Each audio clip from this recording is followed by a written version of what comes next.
What is that? Remote control. Call it started. So clear, she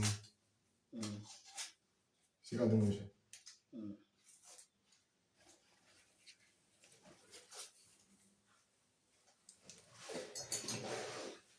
What did you want?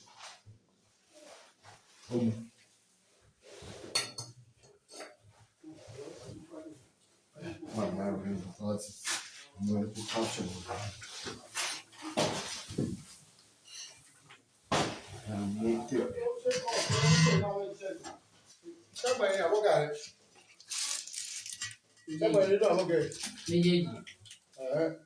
Méjèèjì. Ta ló pè sọ nípa kùn ìgbà yẹn? Ẹ mọ̀ kàn. I'm going to show. So caption bá ṣe pé kí ni ẹ má wà ní. Láì sáàjì. How? Ó gbé WC yẹn wọ̀ sí. Kò fẹ́ ṣó bá ṣe fi kíní yẹn sí o. Kò fẹ́ ṣó. Pláyà yín. Ọwọ́ kan ní ìlú. Pláyà yín kọ́. Pláyà. Ní pláyà. Kẹ́ ẹ fi lọ ilé ìpapọ̀ ní oṣù lọ́wọ́ wọ́n wáyà ní. Ó kẹ́ ti rí ẹ̀mí ìdìgbàlẹ̀ mọ́ kan. Bàbá àti màmá nípa. So ẹ fi pláyà lọ. Ẹ ṣe ọdún pẹ́ ọlọ́ba ń kẹ́yìn. Ẹ wọ náà.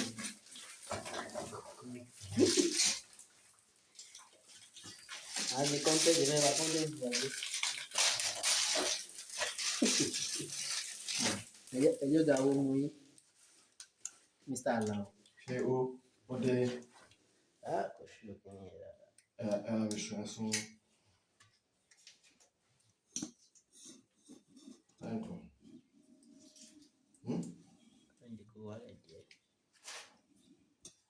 Thank you.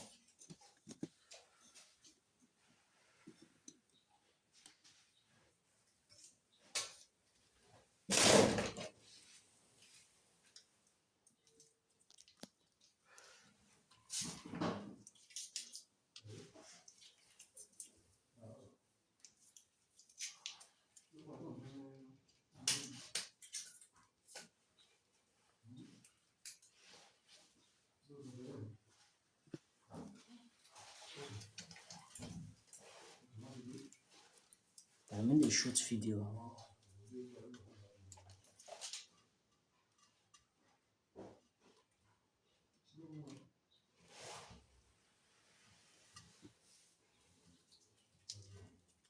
É poxa.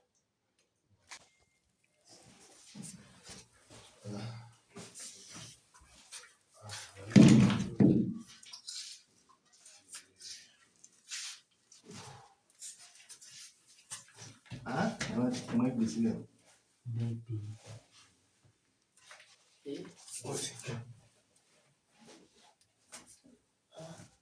Não fala nada. Já puxa ela. Ela vira irmão.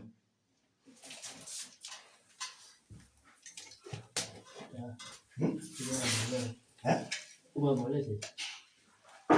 Deixa eu Uma bola.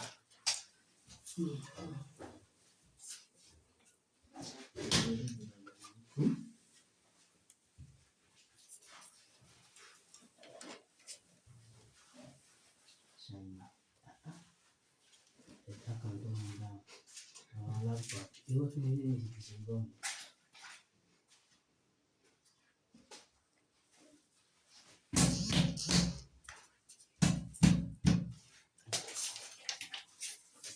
Are you come from China? No, I'm from Niger. Niger.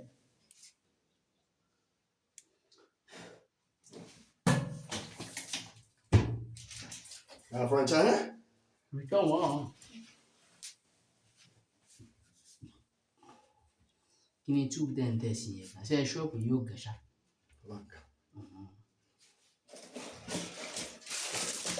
China ti practice ẹ̀ ní. Wọ́n lé ìmọ̀ lò. Èyí téèpù yẹn ló mú lórí dáadáa. Ṣé láti kánú Tọ́lá pọ̀ sọ̀rọ̀ pẹ̀lú.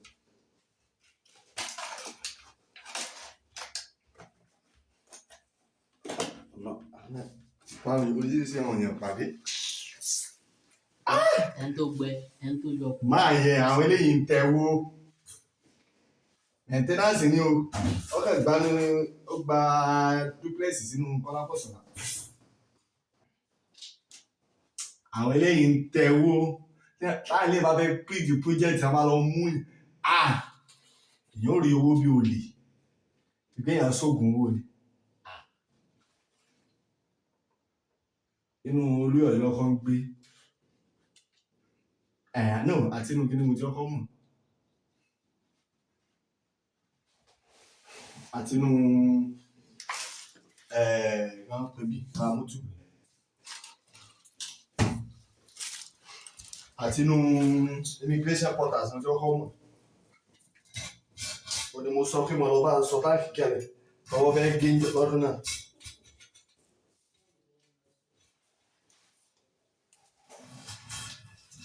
Àti ìrẹ̀ mo ti mọ máa yẹn.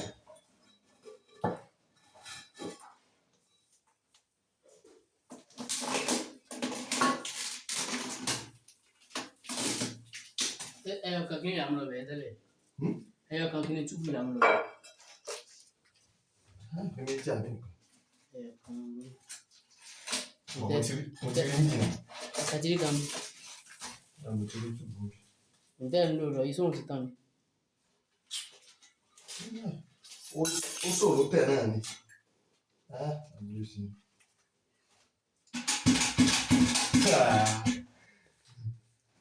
Okay. Fídíò sì wà ẹ bá ń gbé kíni. Ó sì rẹ̀ àbí bíi. Element ni. Ẹ bá ń gbé. Kí ni kí n bá yín gbé? Ẹ bá ń gbé kámẹ́rà. Bá yín gbé ẹ̀sìn tí ń bá yín gbé. You see Bob Abu? This Bob Abu. You see am? It's for China. Not for Nigeria. Bob Abu and Simon. Can we get it in Nigeria here? Can you get it in Nigeria here? Can you get it in Nigeria here?